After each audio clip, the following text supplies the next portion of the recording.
We don't know what a biosensor is. We don't have any idea what sensors are. Oh my gosh. Well, how then do you have synthetic biology open language?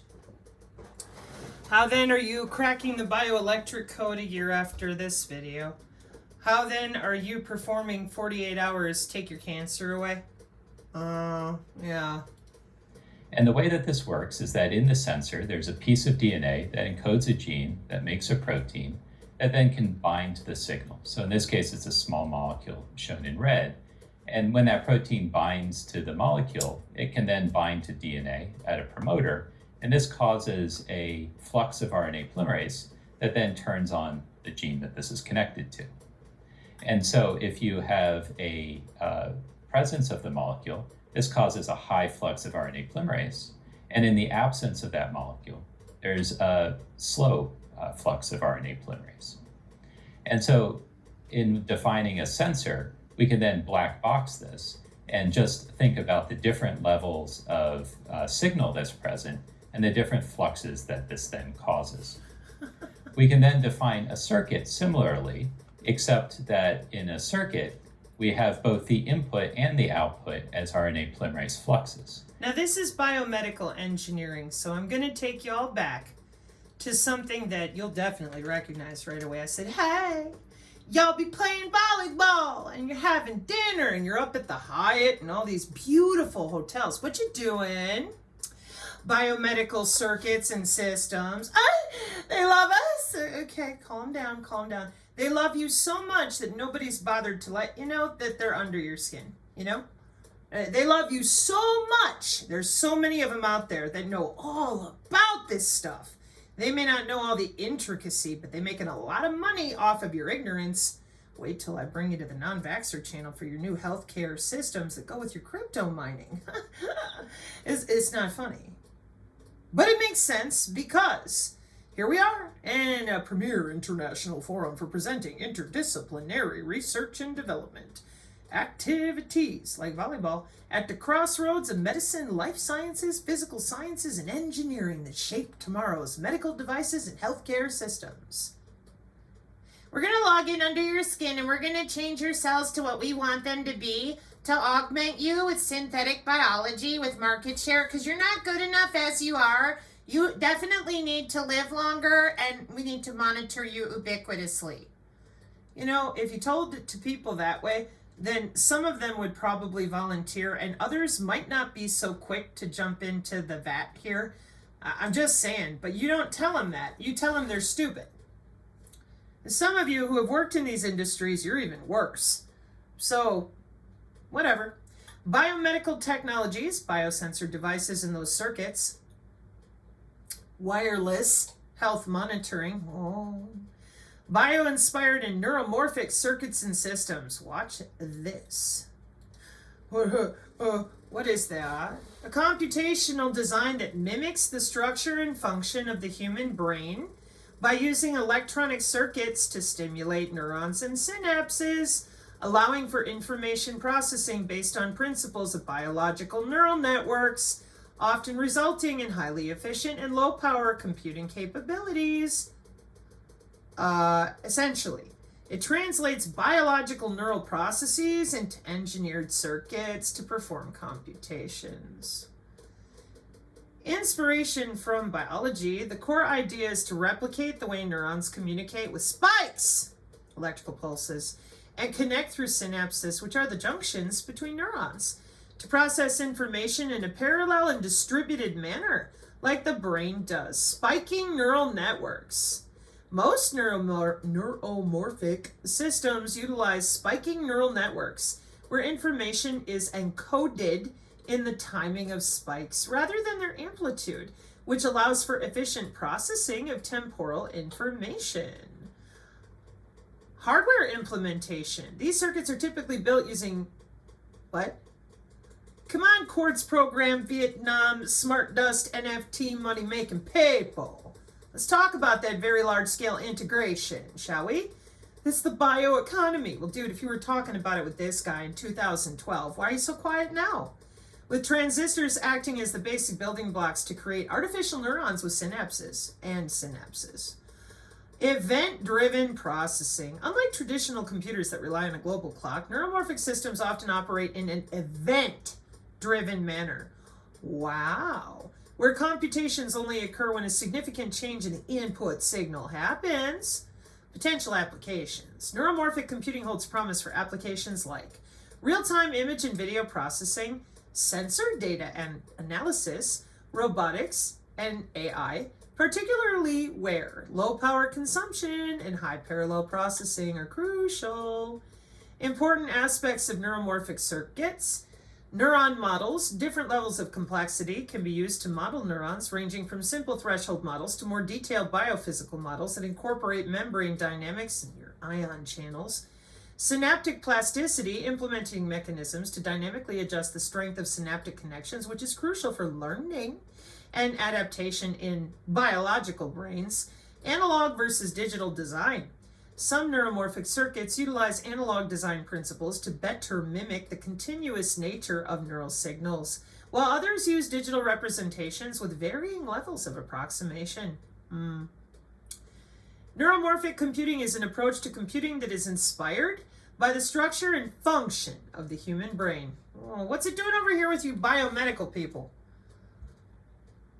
You want to talk about synthoids, clones, or the rest of your synthetic biology that erupted out of the 50s? Nah, we'll just leave that for the comic books. It's fine. Electronics for neuroscience, innovative circuits for medical applications. It's always the medical applications. It's all about your health. Biofeedback, neuromodulation, just remote you around like a sim in a video game.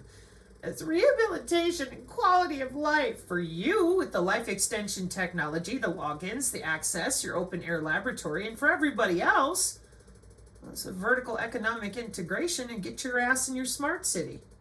Biotelemetry, energy harvesting, we'll be getting there. Lab on a chip, biomems, and point of care. 802.15.1 biomedical applications, AI of things for healthcare. They don't really have the ability to take your cancer away in 48 hours. Trump's crazy. Well, maybe he was making the right moves so that we could get this out in the open. Artificial intelligence of things in healthcare refers to the integration of the Internet of Things devices with AI algorithms, allowing for real-time data collection and analysis from various medical sensors to provide proactive healthcare insights, personalized treatment plans, and early detection of potential issues, ultimately enhancing patient care and improving overall healthcare outcomes. Same question we always have here on the channel. If this is all for your health care, why is it that no one out there knows anything about it? You just see all the reactions to the Oracle guy and SoftBank guy. Everyone's like, oh my God, it's impossible. Okay, that's pretty disturbing and unnerving because the rest of you seem to know all about it. I mean, you're over here at the hotels playing volleyball. You're having a good old time. And here on the channel, we're like, hey, how are you logging in with all this stuff? Shut up. We're busy going to work. Clearly. Okay. Let's go back to our video. And so in this case, we have a circuit that takes a high flux of RNA polymerase as the input and then converts this to a low flux of RNA polymerase as the output. And so this acts as an inverter, and you can see the response function. And what's really key about this design is that because both the inputs and the outputs are the same, they're both RNA polymerase fluxes, it becomes very easy to connect them to sensors and to each other. And so, for example, you can have a sensor that has a signal that's an input and an RNA polymerase flux as an output. And this can be connected to a circuit that has both the input and the output as a flux. This can then be connected to another circuit. And this can be done ad nauseum until you're sick of it. And then the last step is you take an RNA polymerase flux as the input and convert this into a cellular response. And the device that does that is called an actuator. Sensing and so actuating. To figure this out, we turned to some theory from electrical engineering. And something that had been recognized in that field is that some logic functions are what are known as Boolean complete.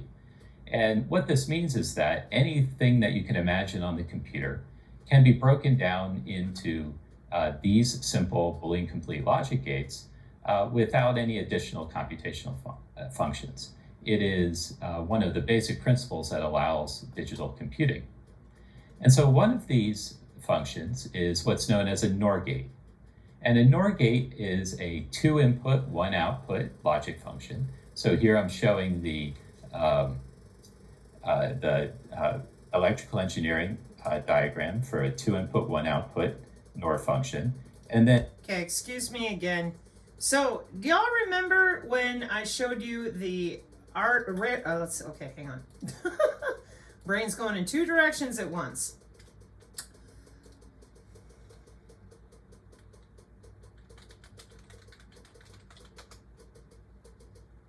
Remember this? A year ago? And I'm like, I didn't say it. They did. Microwave radio frequency electrical engineers see COVID pain turn into salary bonus gains. Good morning and welcome. No, really.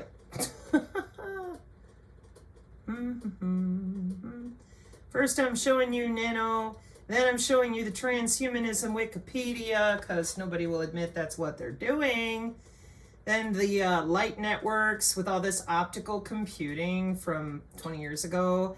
The North American Operators Guild with optics and your free space optical a year ago. And then more IEEE frequency bands and numbers. And I'm like, hey, somebody needs to make these electrical engineers accountable. Start asking them about that Smith wheel and all these things they're doing when they're going to work. No. Hyperspace, hypersurface rather. More of the same with the National Science Foundation. And then the Global Information Grid, because you're tethered on the back end of DISA, who I was hoping by now would have gotten out here and said, oh yeah, you're tethered to the cloud, no big deal. Can't seem to get anybody to talk. There might be some reasons for that, but whatever. So, okay, hang on.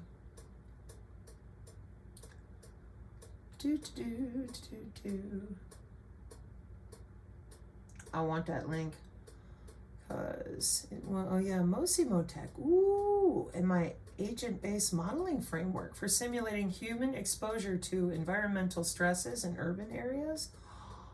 Yeah, Denver Health Resources. Amazing. Genomics education. What is bioinformatics? There she is. So tell me, electrical engineers, how did you see all that COVID pain turn into salary gain? We're at Microwaves and RF. It's one of their little magazines, I'm sure. Our 2021 salary survey revealed around 60% of engineers expect to see their compensation go up. Oh, could that be all these circuits and systems that you're busy dealing with? Could it be? Let's take a look of, that's where I was going in the first place. I have repeatedly been very, very clear that your electrical engineers are the people you should be going to because they're the ones I saw all my life working with a bunch of these systems. And the biomedical engineers are a component of them. And that's why we always end up with them when everybody goes, but that's the Kirlian photography. And I'm like, no. That's an electrical engineer's playground to get under your skin and make sure that these circuits and systems and mathematics with their Smith wheel and everything else are matching up with the visible light communication and the very large-scale integration of all of their dust and tokens and the way they're routing data through your tissue. And everybody went, I don't understand, but the electrical engineers, when I ask you, what do? Nobody ever answers me. It's always nebulous. Oh, they're just so mathematically smart that we don't know. And I said, they're getting paid big money to log in and out of your skin. And keep it nice and secret, by the way. See how that works? So when we go back to our video with the dude and he's explaining, the electrical engineering, well, your body is nothing more than a living circuit. Oh, yeah. If you've been here on the channel for any length of time, you're like, oh, yeah, that's right. Yeah, that's right. So every time that we would come into magnetic human body communication, Well, that's just a technology where magnetic fields are using your body to transmit data, because they're using your body for storage. They're using, see, there's the semantic scholar. They're using your body for routing data, covert, overt, whatever they want, because nobody tells on them. And I told you all, this is what I saw lifelong. There's another one, interbody coupling, an electroquasistatic, more math, more equations, exactly the way that that gentleman is explaining it to you. These jobs aren't new, not at all. So why is it then that there's so many of them, all these jobs? And I warned you, because people kept saying, Sabrina, it's curly photography. And I said, no. You have a human chunk of anatomy they literally stole from you. See it? That's not Kirlian photography. This is magnetic human body communication with your biomedical engineers, transmission analysis and human body communication for head-mounted wearable devices. This is why it's so important to stop lying about this and start telling people, hey, this is your anatomy, or else none of this would be here. As long as you let it stay religious and woo-woo, they're going to get away with everything. It's that simple, man. Here's another example. Effects of wireless power transfer on capacitive coupling human body communication. What do you see? Time-varying magnetic fields, capsule endoscope, electrode, energy transmission system, data recorder, image processing. Yeah. And yet, everybody's still standing around screaming about the Book of Revelation. Here's another one. Radio frequency in a body area network, capacitive coupled electronic human body communication, magnetic human body communication. See all this right here? What is that guy showing you? Exactly what you're looking at. So kind of like when I'm making fun of them for going here to their hotels and learning how to log in and out of your cells, it's also why I know more pulling punches with everybody who's obsessed with their own vectors. How are you getting in the body? The human biofield. Where are you making your changes? The human biofield via the skin and the interstitium. Oh, we don't know. Yeah, we do. Boy, do we. Yeah, we are well aware. Including, here's a sweat map, because your interstitial fluids and, blood is kind of complicated, so we got heat maps and all sorts of stuff. Isn't that nice? While they tell you, you're a whack job, because you can feel your own skin. You don't need to be doing that. That belongs to them. This is anatomy. No, it's not. This is in the surveillance and reconnaissance for watching you walk around your house from under the skin. Bacteria-based biosensors, modeling electrical and molecular channels in the microbiome gut-brain axis. Same people. Engineered gut microbes, engineered tissue for regenerative medicine, engineered immune cells, artificial organ. There's your pacemaker. We don't know what biomedical telemetry is, clearly. An illustrative design of your Internet of Bio-Nano Things based on an AI nanosystem. Illustrative network architecture for the Internet of Bio-Nano Things therapeutic. Look, it's your heart and your kidneys and your stomach with a bunch of nano devices and what looks like a Palm Pilot for your healthcare provider. Who are these people that are under your skin? Well, don't worry, you'll never know, but our students over at Cambridge know all about it. Sorry about the reflection in the window. A review on human body communication from Wiley. Okay. Signal propagation model, 2017. And every time we try to talk about this, y'all squawk and screech and then yell some more because for some reason I can't figure out, you don't want to tell people that's exactly what you're doing. Here, let me zoom in a little bit for you because I'm going to turn that gentleman back on here in a minute. Welcome to your electrical engineers. This is what they do. No, there's plenty of different varieties of systems as far as other types of electrical engineering, but most of it that makes good money, biomedical engineering. Look, body communication, Science Direct. Look, human body communication, you're a channel. Your hands are electrodes. Isn't that something? And you wonder why when the COVID hit, they all made a butt ton of money? What are they working on? Right now, human body communication, getting everybody tethered to the cloud properly with load balancing body area networks for the new human augmentation that ain't new, with their cyber physical backbone. Wow. Yeah, amazing. More of the same. What do you do when you go to work?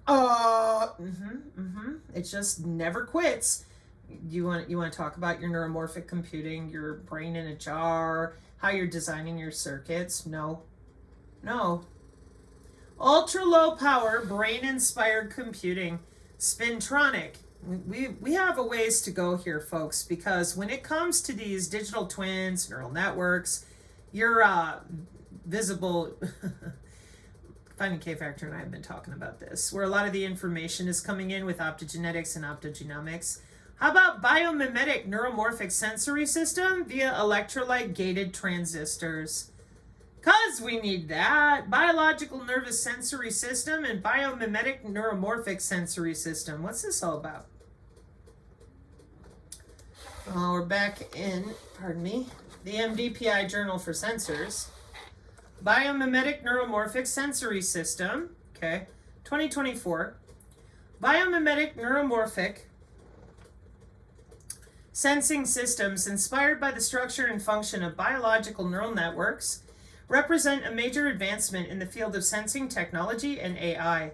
This review paper focuses on the development and application of EGTs, electrolyte gated transistors, as the core components, synapses, and neurons of these neuromorphic systems.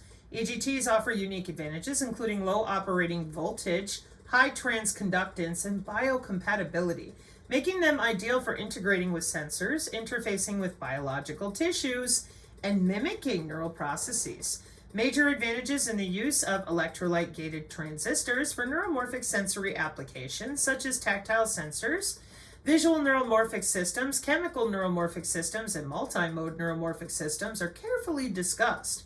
Furthermore, the challenges, future directions in the field are explored, highlighting the potential of EGT-based biomimetic systems to revolutionize neuromorphic prosthetics, robotics, and, what's it say? College textbook, folks. Human-machine interfaces. Human-machine interfaces. Let me show you where you've seen this before. You're going to love it, right? Oh, Sabrina, not that paper again. I know. We're supposed to just sit there and go, this is wrong. Yeah, so is lying to people about changing the mind of the IEEE if you're not a stakeholder. There you are. You're not going to have a sixth sense. That belongs to them this entire time. Didn't you know? And anything and everything that you do is in your digitwin, which you're supposed to be bonding with it and let the AI start consuming you from within. Sabrina! Well, hey, man.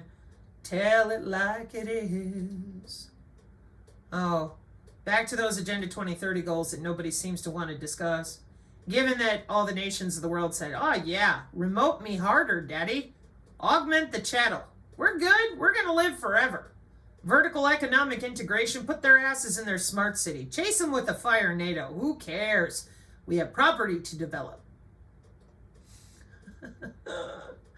It's not funny. No, it's really not. And the amount of obfuscating all of this is not funny either. We're going to find it. I'm going to put it to our the people in our Synergy community that are equally from the Tory community and figure out where she talked about this and highlighted it, because that's what Finding K-Factor put up there already on the X. And this is the logic function that this produces. So when both of the input signals are off, the output is on.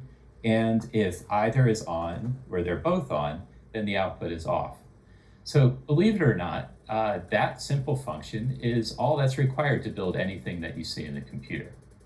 So now, that's sometimes hard to wrap your head around. So I like to use the example of the Apollo 11 missions to the moon.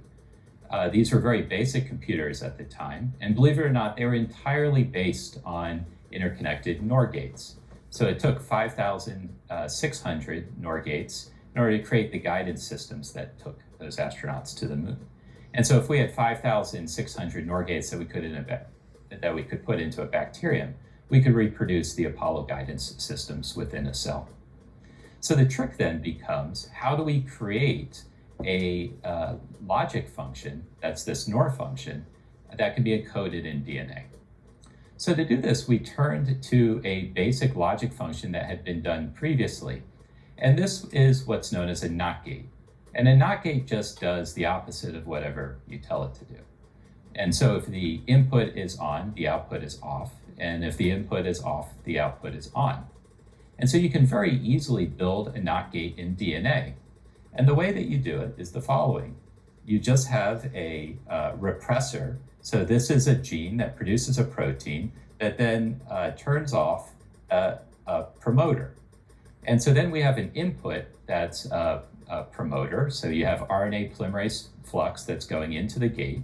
It then produces the repressor protein, and this then turns off the output promoter. And so what you can see at the bottom of this slide is the response function. So as you turn on the input promoter, it turns off the output promoter. So we can then convert this very easily into a NOR function just by having a second promoter upstream of this gate. So now we have two input promoters connected to each other in the DNA. And if either of those input promoters are on, then you have RNA polymerase flux producing the repressor protein, which then turns off the output. And so if you look at the logic function that's produced, you have the case where if both those promoters are off, then the output is on. And it's only the case where if either is on or they're both on, that then you turn the gate off. And so that's this basic NOR function upon which you can build any other circuit function that you want. Like genetic circuits that repress your natural abilities, like empathy, telepathy, precognition, telekinetics, or pyrokinesis? You don't say. Hey y'all, did you ever know there was so much going on in your own DNA? And that these are jobs? Amazing, huh?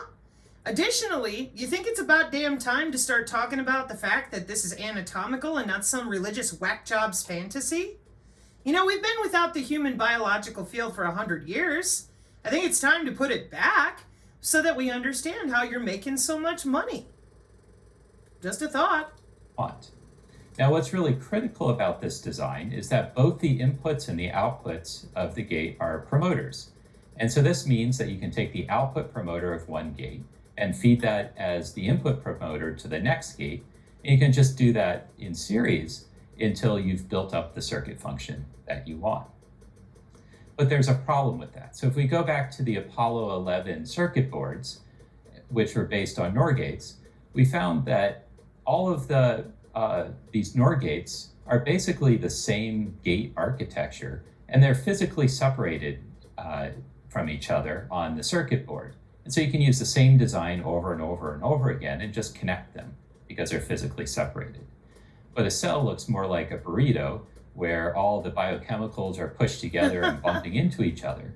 And so if you had 5,600 NOR gates based on 5,600 repressor proteins, all of those proteins are bouncing off of each other and bouncing off everything else that's in the cell. And this can create interference between them. So one of the first things that we had to do was to find repressor proteins that wouldn't interfere with each other or with the cell. So to do this, we went into genomic databases, and using some computational programs, we found a number of different repressor proteins and then created synthetic promoters that responded to those repressors.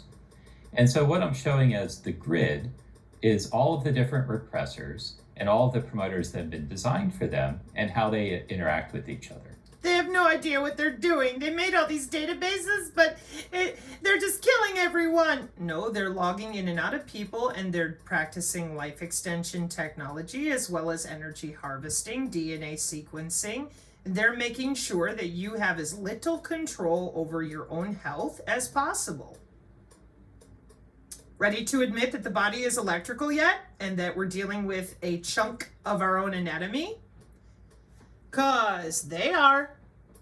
I mean, they're very confident here, folks. None of this is unknown. These are massive, massive amounts of jobs. But Sabrina, they're all isolated in their ivory towers. Nope, we have found repeatedly that the promise is transhumanism and the ability to grow some horns and a tail and upload yourself to the cloud. Just a reminder. If it's a red square, that means that they interact. And if it's blue, that means that they don't interact. So for example, in this case here, if you go to the TEDR protein, then it is binding to its promoter, but then isn't interfering with any of the other promoters in the system. And what you see then is for this set of repressors and promoters, there's a core set of about 16 that don't interfere with each other. And that means those are 16 gates that you can use together as part of a circuit design. So then for each one of these non-interfering repressors and their promoters, we then characterized the response function, and that shows how the gate turns off as the input promoter turns on. And that gives us the information that the computer can then use to figure out how to put together the gates to build a desired circuit. So now there were a lot of tricks that we had to use to get this to work. And one of the big problems was that all of these different gates were interfering with each other. And so if you used a gate in one context, it wouldn't work when you tried to build it in another circuit. And so what we had to do is we had to create insulators that allowed these gates to be moved around in a lot of different combinations in order to build whatever circuit function somebody may want. And so to do this, we had to insulate all of the underlying parts. We had to make it so that you could interconnect promoters easily, and you could stop the RNA polymerase flux from bleeding from one of the gates into the other, which would then screw up the computation. When we did this, we had to rebuild the gates to make a set of insulated gates that could all be used in a lot of different configurations. And this involved a lot of legwork in figuring out those parts that could make each one of these gates perform robustly without interfering with all of the other gates in the library.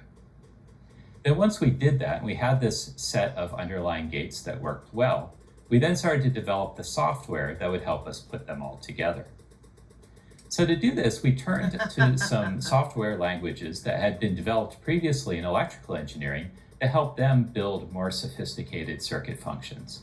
And so we turned specifically to a language known as Verilog, which has been around since the 1980s. And this is how electronic chips are designed.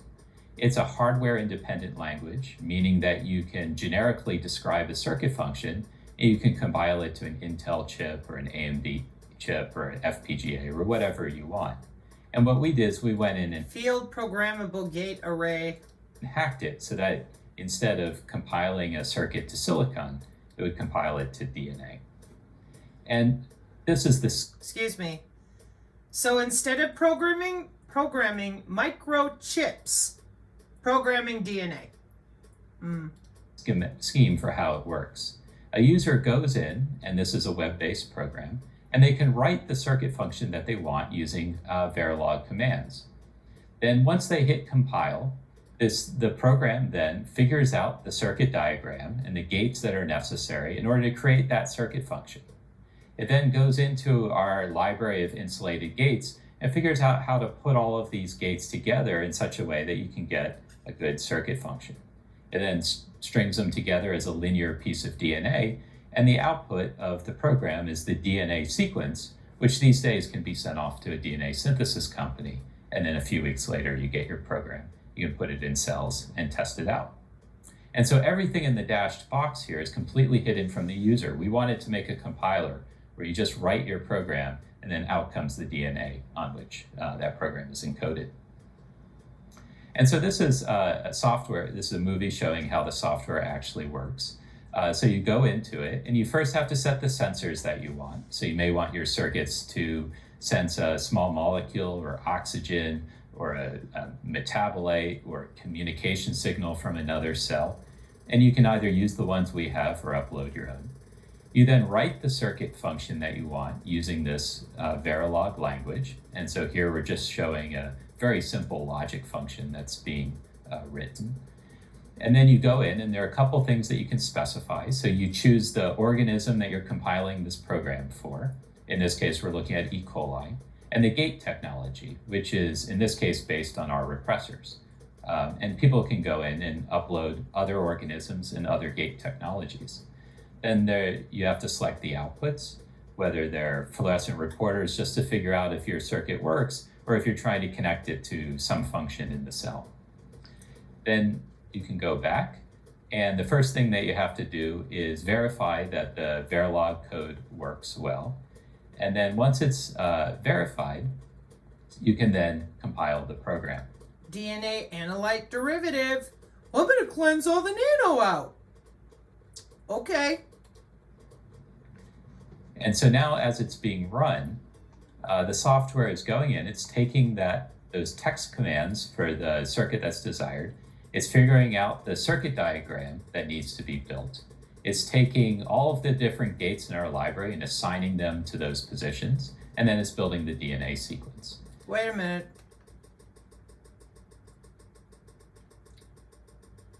Where have I seen that before?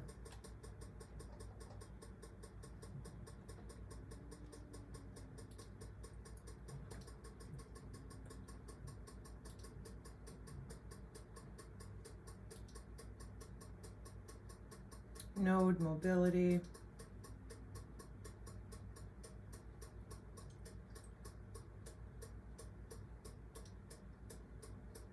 Oh, similar.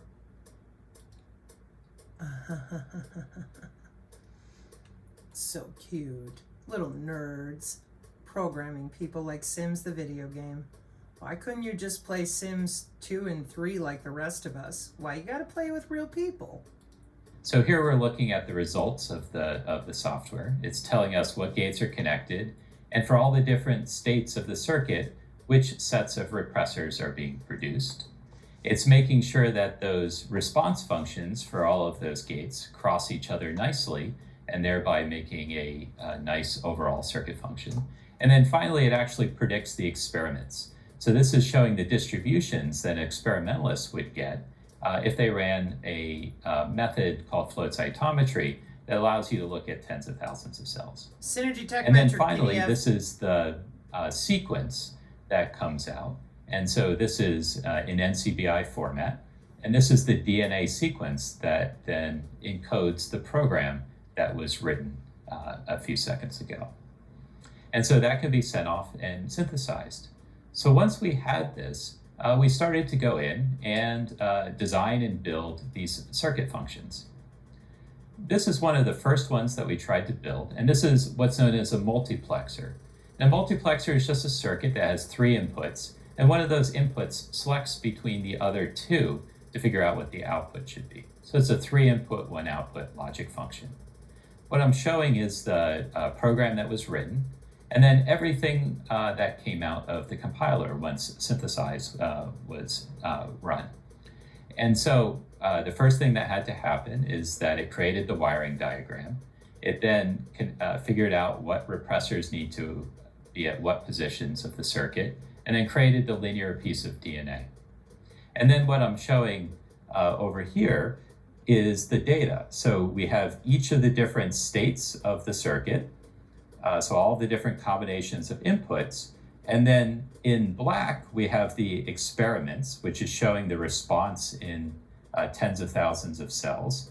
And then the red distribution is what was predicted by the program if it's low. And if it's the blue distribution, that's what it was predicted if it was high. And so you can see in this case, we were able to very accurately get a circuit function that we had written.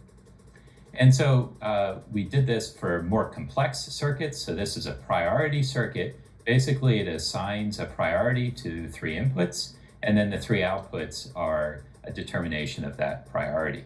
So again, we wrote the circuit function, hit compile, and then created the DNA sequence that was associated with that. And so again, this time now we have 3 outputs and 3 inputs. And if you look across all of the states, there is very close agreement between how the cells were performed and how they were predicted to do. And so this was really a revolutionary idea in accelerating the way in which we build these circuits. And so we started to go really fast.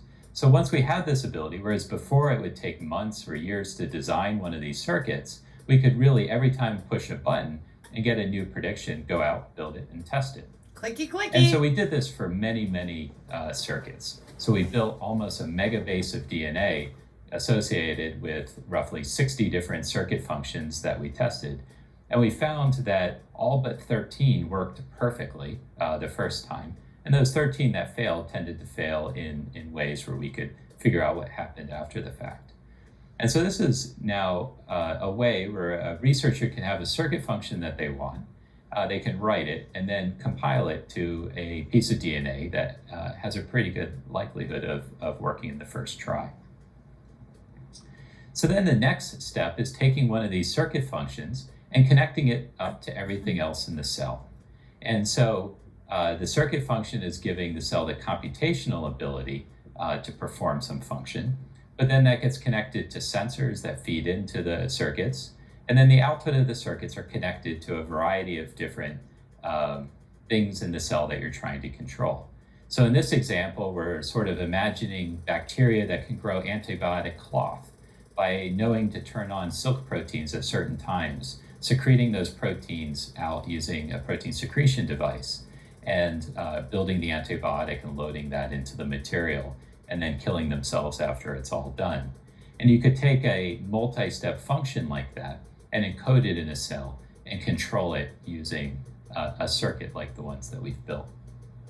So now that we've done this for simple model organisms, we're extending it to a variety of different organisms so that we can go after different applications. We've built circuit functions that work in a bacterium called Bacteroides, and this lives in the gut. And we've shown that in mice in which these Bacteroides bacteria have colonized, by feeding the mice different foods, we can trigger different circuitry in the bacteria that's living in the gut and change how the bacteria are eating food or producing a therapeutic effect as a way of ultimately creating a human therapeutic. We're also moving these types of circuits into bacteria that associate with plants so that they can be planted with agricultural crops and then used in order to tell those plants different things that are happening about their environment and computing and thinking about that. And we've even moved some of these basic circuit functions into yeast as part of fermentation processes or mammalian cells as part of therapeutics. So with that, I'll conclude. There are a number of people that participated in this research. So notably, Doug Densmore is at the Electrical Engineering and Computer Science Department at Boston University, and he's an expert in Verilog and design automation and was critical for making this work. There are a number of people, both in his lab and my lab, that have been involved in this research, everything from building the gates and insulating them to building the software package that allows us to put them together. So with that, thank you. No, thank you. And thank you to our divine lady of the red phone. Now I wish to point out there's synthetic biology over here on the right, and another one over here. These people look very excited. Principles and applications. I'm gonna open that quick. I'm just curious because they look really happy. Oh, same thing 9 years ago. Material under a microscope, here an atomic force microscope, you can see that it forms sort of a chain of pearls that you can observe and you can draw certain conclusions from it. But more importantly, for DNA, we often look at the gene sequence. So we take the DNA apart, we determine base by base what the DNA looks like, and that's shown here in a trace. Now that protein is not just any protein, it is a sensory protein with also activating functions. So Oh, you mean it's not just clathrin? You mean that we have multiple proteins and we're encoding proteins and stuffing things in and out and regulating circuits on our actual epigenetics, where we don't have to use CRISPR-Cas9 DNA methylation? Interesting. Hang on. Genomes. One of the really striking findings was that many signaling proteins were built from simpler parts. That is, if you looked at a lot of the molecules involved in signaling, we found that they had a lot of modular domains that were easily identifiable by sequence. And moreover, that many of these domains were found repeated in different proteins and in different combinations. These domains really come in two flavors, which I'll talk about in a second in more detail. But one is catalytic domains, things like kinases that carry out catalytic informations and post-translational modifications like phosphorylation, as well as interaction domains that are involved in binding and recognition. But the basic hypothesis that emerged at this time was that perhaps nature has evolved complex regulatory circuits by using these modules as kind of a toolkit to put together different types of devices. So let me tell you about the different types of domains that we see. As I said, one class are catalytic. We're going to have to pause here because this is where we start getting into molecular communication with the cascade effect and such. And once we do, then we're going to be getting into the routing again with the nano for the Internet of Bio-Nano things. When Professor Achildes mentioned he's not the only one working on this, did you notice it said 1991?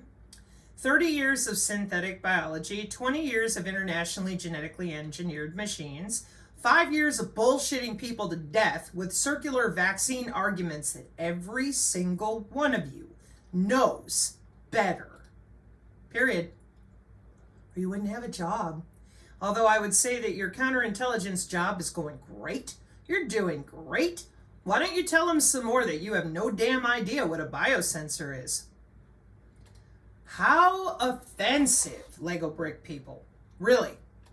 Because you guys are so far down the road. Oh my word, are you so far down the road with genetic engineering?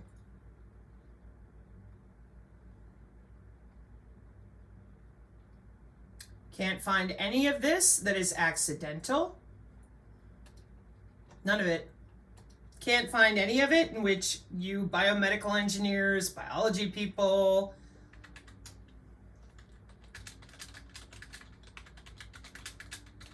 don't know exactly what you're doing. It's their jobs. And there's a lot of research in this. In synthetic biology, biobricks are used as standard, what's it say? Modular DNA parts that can be easily combined and assembled to create complex genetic circuits and biological systems, essentially acting like Lego bricks for building new biological functions within a living organism, allowing researchers to design and engineer custom biological pathways with predictable outcomes by combining different functional parts like promoters, genes, terminators, all while maintaining a consistent assembly standard. Lego biology. Yeah, it's not a joke. Not at all. You're playing Legos with your DNA and your genetics because they're better than you. Duh. That's why they haven't said crap other than, it's Glathrin, it's a quantum dot. Ah! With all this complexity, plus it's modular, and you guys still can't get out there and be like, oh, okay, well, like, we do know what we're doing. Well, thank God the president said something, because you never would have.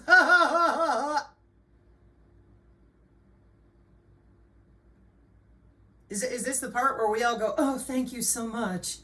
Desired biobrick circuit modifications. Hang on. Regulation of synthetic biology. That's on the Amazon. Hang on. GemGate. A low-cost, flexible approach to biobrick assembly. Oh, let's get flexible, shall we? So much fun. A production standard for biology. Yeah, it's modular. Ooh, here we are. Design, build, test, and learn.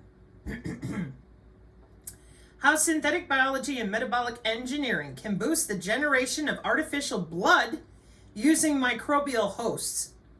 It's modular. Biobricks are standard DNA sequences. Pardon me. That code for certain functions. DNA sequences can be created to make an organism glow, for example, and engineering that biobrick into an organism should make it glow. Oh, open source biobricks. Modular, huh? Well, let's back up here. Oh, now wait a minute. Signals, biosignals, signals processing in biology. Modularity with signaling proteins. 1991. Okay. So, excuse me, here's where we're going to pause. Dulix. Your toolkit for synthetic biology. I don't know what that is. Oh, God save the frogs. Synthetic microbiology. And the Global Synthetic Biology Market Research Report for 2024. It's not real. It's theoretical. They don't know what they're doing. No, okay. Let's see Merck. See Agilent. Synthetic biology is a rapidly advancing scientific discipline focused on repurposing organisms to give them new capabilities. Is that what you wanted? Some people do. They want to be augmented. They're ready, man. They're like, remote me harder, daddy. I am ready. I don't want to be human. Make me superhuman. Okay. What about those of us that don't want to be augmented or medically maimed any further? Right. There's this thing about, when you do something to somebody's body without their permission, the millennial class, the Gen Zs, they're all about this magical concept called consent. So why are they the ones doing these jobs? You mean to tell me that as a young person, you're doing this job, and you know damn well that nobody knows what the hell you're doing under their skin. They don't know you're there.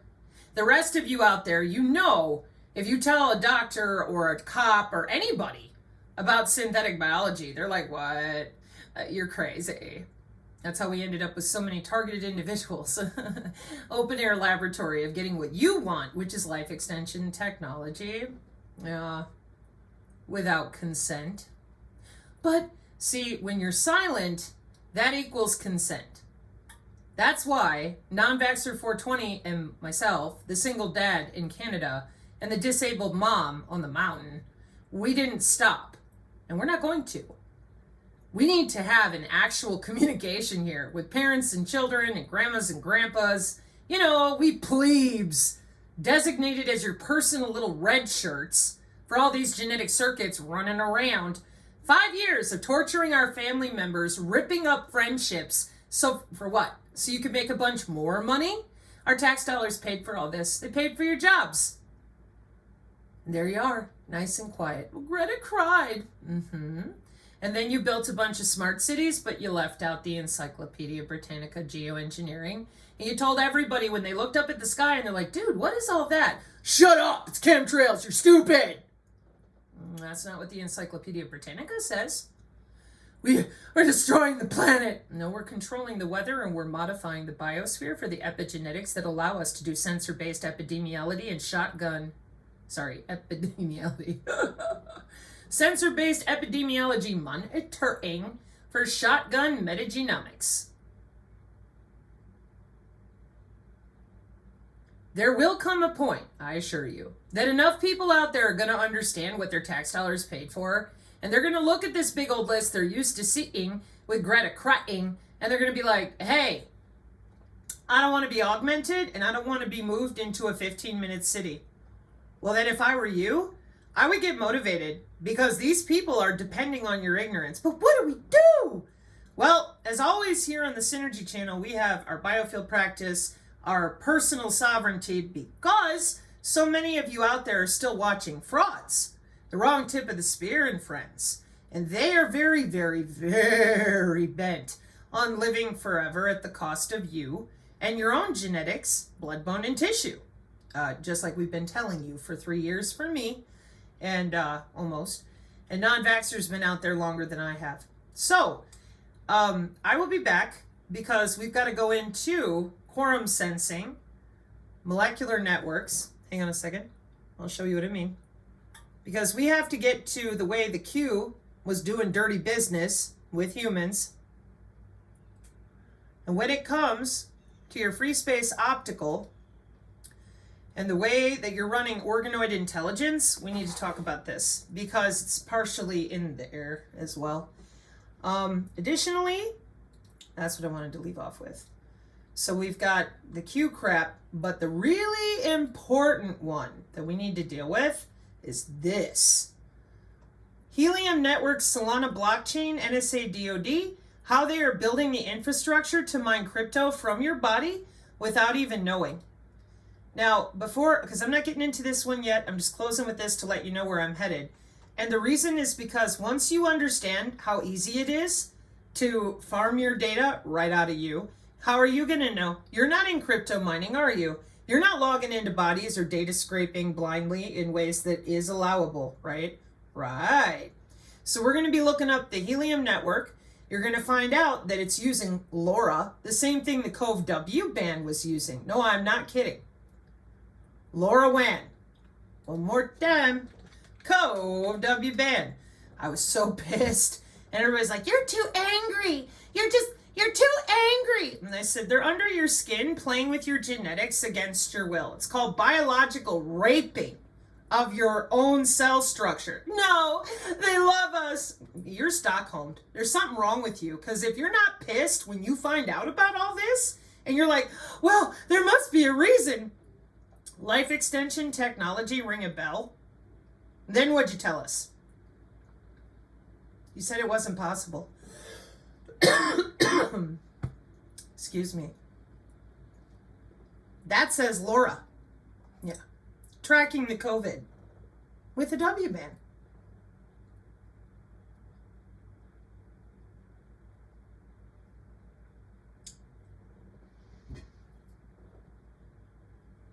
I just wanted to make sure that you understand out there completely that you are regarded as a walking hard drive.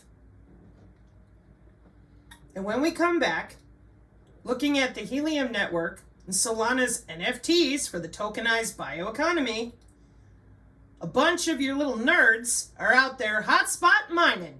Mine crypto with your heartbeat. All we ask you to do is tell us how. What do I mean? Is your body connected to the cloud? No, you're crazy. It's woo-woo. Well, then you get to go ahead and mine a bunch of crypto out of people's posteriors or their data. How are they going to know? They're decentralized. Man, there's a lot of money floating around in this stuff. So I'll be back with this, and then we're going to rip up the queue with more wonderfulness from our Divine Lady of the Red Phone back in September of 2022. And I'm going to leave that one here too, so that those of you that want to get a jump and you want to go ahead and listen for yourself before we open it up, and you can do that. Okay? Okay. Mark 536. Amen.